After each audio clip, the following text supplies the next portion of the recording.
أنفسهم حتى يتبين لهم أنه الحق أولم يكف بربك أنه على كل شيء شهيد. We will show them our signs in the horizons and within themselves until it becomes clear to them that it is the truth. But is it not sufficient concerning your Lord that He is over all things a witness?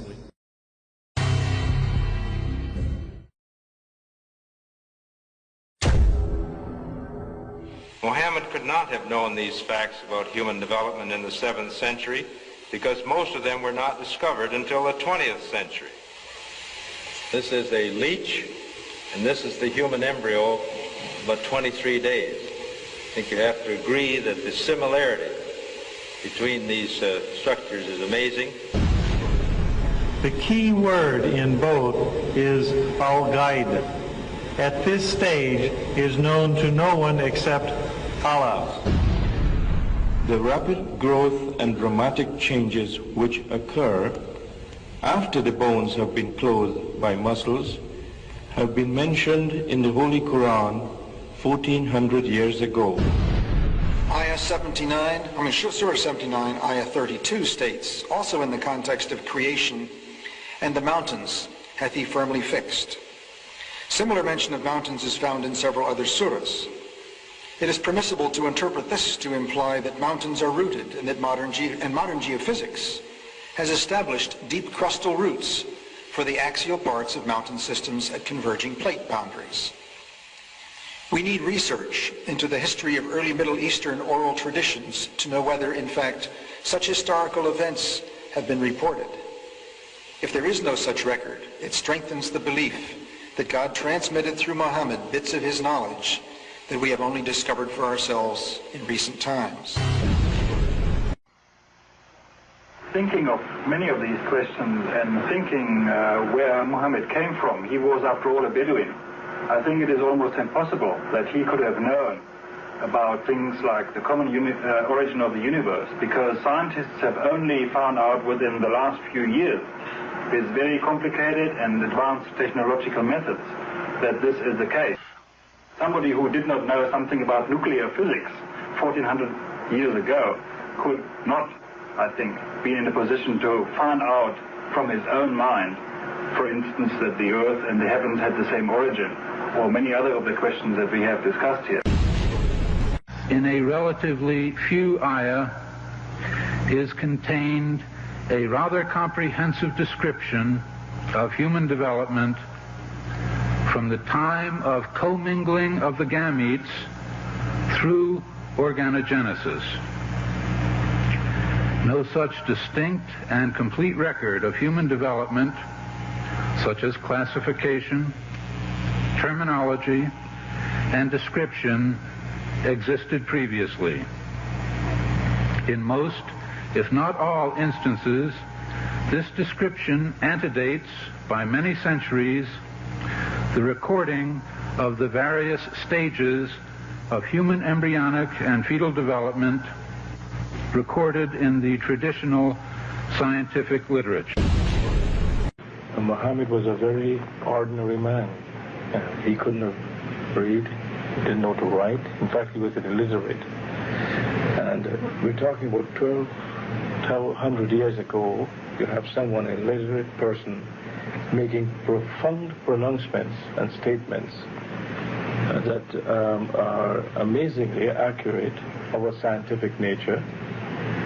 And I personally can't see how this could be a mere chance. There are too many accuracies. And like Dr. Moore, I have no difficulty in my mind reconciling that this is a divine inspiration or revelation which led him to these statements. Summary.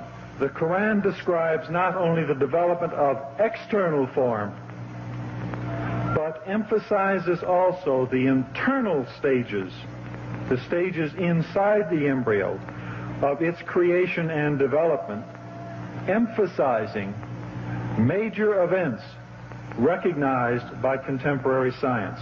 Thank you for your attention. As a scientist, I can only deal with things which I can specifically see. I can understand embryology and developmental biology. I can understand the words that are translated to me from the Quran. As I gave the example before, if I were to transpose myself into that era, knowing what I do today and describing things, I could not describe the things which were described.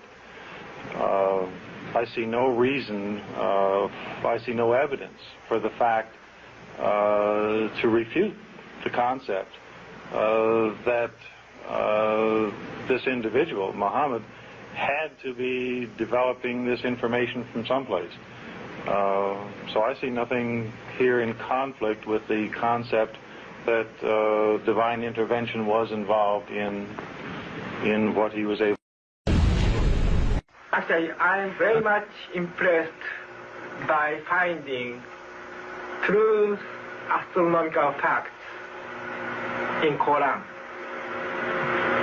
And for us, we modern astronomers have been studying very small fields of the universe. We concentrated our efforts for understanding of very small part, because by using telescope we can see only a very few parts of the sky without thinking whole the universe. So by reading Quran and by answering to your questions,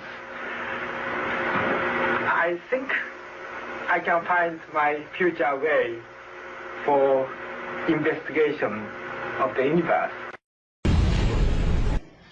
And then when I was maybe about 1/3 in Quran, I remember telling my wife, you know, this Muhammad, he must have been a very smart, very intelligent man, because this book is very clear, very logical, very easy to follow, and there are no contradictions. But then as I read later, I suddenly saw a scientific fact which I knew was only discovered in the 20th century. So immediately I saw that Muhammad is not the author of the Quran. That Muhammad is a messenger sent by God to give the Quran to mankind. I saw, MashaAllah, Muhammad Rasulullah.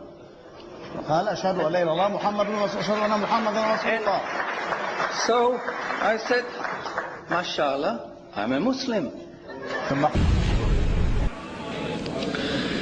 It is a great pleasure and an honor for me to introduce to you an eminent scientist and a scholar of Quran, Dr. Maurice Bucaille, pronounced as Maurice Bucaille. Am I right, doctor? No matter. Okay. Is a native of France. He is a medical doctor, and his specialty is surgery. Ladies and gentlemen, Assalamu alaikum. There is no human work prior to modern times that contains statements which were equally in advance of the state of knowledge at the time they appeared, and which might be compared to the Quran. 1,400 years ago, when the world was immersed in darkness, the Quran was revealed, which brought light to a beleaguered world. And whereas the earlier books came with many scientific mistakes due to the hand of man having delved into them, the Quran had none of these contradictions. The world thought there could be no reconciliation between religion and science.